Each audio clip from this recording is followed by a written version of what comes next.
Situation mauvaise, on peut en profiter pour signaler quelques événements. Un événement qui est très très important, très grave, qu'a sorti le journal Le Monde il y a quelques jours, c'est que la natalité en France s'effondre.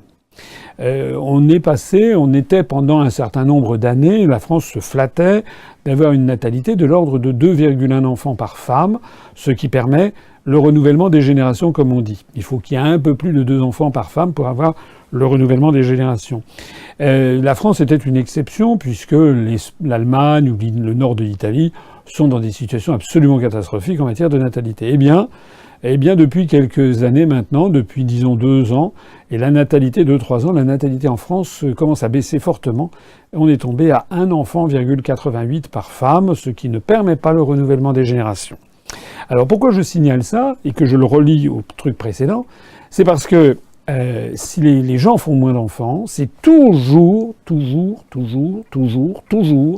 un signe d'inquiétude face à l'avenir. Systématiquement. Si les gens ne font plus d'enfants, en font moins, c'est parce qu'ils ont peur du lendemain, ils ont peur d'une situation, ils ont peur d'avoir des enfants et de les élever dans un monde épouvantable.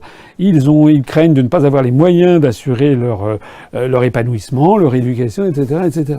Voilà. Ça veut donc dire qu'il y a quelque chose qui n'est pas bien. Au passage, d'ailleurs, il n'y a plus du tout de politique de la famille en France, ou quasiment plus. Il n'y a pas du tout de politique justement pour promouvoir le renouvellement des générations. Quelle différence avec ce que l'on constate quand on va en Russie. Moi, j'étais allé en Russie il n'y a pas très longtemps, et notamment en Crimée, où on voit des berceaux plein les rues. Parce que Vladimir Poutine a pris... Alors je sais qu'il est de bon ton de taper constamment sur Vladimir Poutine dans les médias français, mais il a pris des mesures en faveur de la famille en Russie qui fait que la natalité a redémarré. Il y en avait d'ailleurs bien besoin, puisque la Fédération de Russie s'était effondrée démographiquement entre l'effondrement de l'URSS aux alentours donc de 1991 et 2005. Eh bien, pendant à peu près 14 ans, la Fédération de Russie a perdu environ une dizaine de millions d'habitants. Elle est passée dans mémoire de 160 à 150 millions d'habitants. Donc, il y a une politique de renouvellement de la famille. Ça n'est pas du tout le cas en France. Et donc, on assiste à une baisse de la natalité qui témoigne d'une inquiétude face à l'avenir. D'ailleurs, l'inquiétude face à l'avenir est également motivée par le chômage qui ne cesse d'augmenter en dépit des trucages statistiques. Ce chômage, d'ailleurs, qui va continuer d'augmenter nonobstant les couvertures comme le magazine Le Point, pour une raison déjà simple, c'est que on n'a pas touché aux traités européens, donc les délocalisations se poursuivent de plus belle, si j'ose dire. 2, on n'a pas touché à la directive travailleurs détachés, etc. Donc il y a de plus en plus d'emplois qui sont en fait occupés désormais par des gens venus d'autres pays, notamment des pays de l'Est. 3, parce qu'il y a un euro qui est très cher et qui est de plus en plus cher, puisque on n'en parle pas dans la presse, dans les médias, mais l'euro a franchi et remonté à la hausse très fort. Je rappelle qu'il y a peut-être 6 mois, 1 an, on était tombé à 1 euro égale 1,07 $. Puis on est remonté à 1,10. Et puis à 1,12, 1,15, 1,17, 1,18. Maintenant, on a 1 euro qui a dépassé 1,20 $ et qui a même dépassé 1,22 $.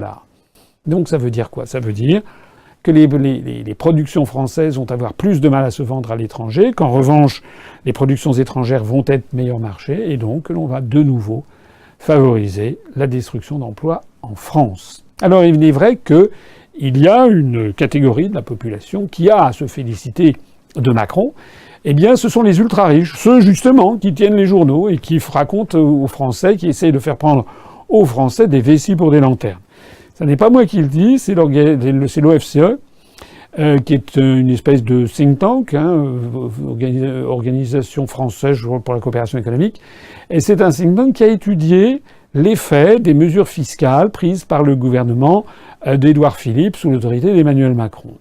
Et qu'est-ce que l'on constate? On constate, d'après cette étude qui a été faite, macroéconomique, qui a été faite par l'OFCE, que en 2018 et 2019, en 2018, le niveau de vie évoluera très très peu en définitive. En 2019, il devrait y avoir une augmentation du niveau de vie global. Il devrait y avoir, d'après, je crois, les chiffres que j'ai lus, quelque chose comme 6 milliards d'euros de redonnés à la consommation. Mais il y a moins de 5%, selon certains magazines, c'est même moins de 2% de la population qui accapare à elle seule la moitié, à peu près 42% de ses gains. C'est-à-dire que le rapport de l'OFCE est cinglant contre le gouvernement. En réalité, les réformes fiscales vont bénéficier aux plus riches.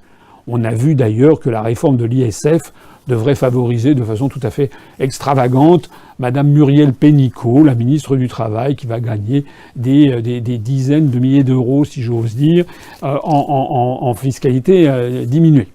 Et puis, toujours selon l'OFCE, eh bien, ce sont les Français les plus pauvres qui vont s'appauvrir.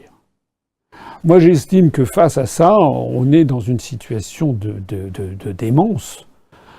On a une société française qui est en pleine déliquescence, où la révolte gronde, et face à ça, au lieu que le gouvernement et que le pouvoir essayent de refermer un petit peu l'éventail des inégalités qui s'est considérablement rouvert depuis une vingtaine d'années, on sait que maintenant les inégalités flambent, notamment avec le modèle économique venu d'outre-Atlantique et avec les délocalisations, la libre circulation des mouvements de capitaux.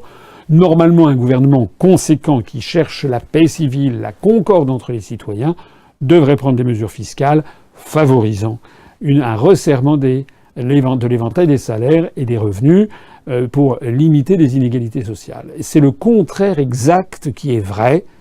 Monsieur Macron, monsieur Philippe sont en train de mener une politique qui favorise l'enrichissement des plus riches et l'appauvrissement des plus pauvres. Alors voilà effectivement ce qui justifie cette couverture que je trouve presque obscène du magazine Le Point.